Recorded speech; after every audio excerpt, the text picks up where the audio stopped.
Hello दोस्तों, welcome back to my channel. आज हम आपको दिखाएंगे अनबॉक्सिंग करके OnePlus bullet wireless Z2 neck band. तो चलिए ओपन करते हैं। ये देखिए ओपन हो गया है। जिसका वो टैग वगैरह रहता है ना, जो कितने प्राइस का है, क्या मॉडल है, कितने आवर चलेगा, वो लिखा हुआ था पीछे।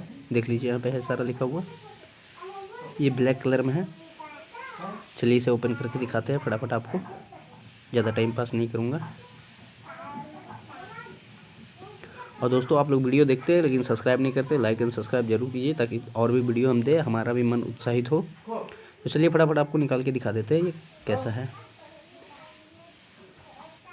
तो फाइनली दोस्तों आप देख सकते हैं, बहुत ही अच्छा डिज़ाइन, एकदम लुकिंग वाव।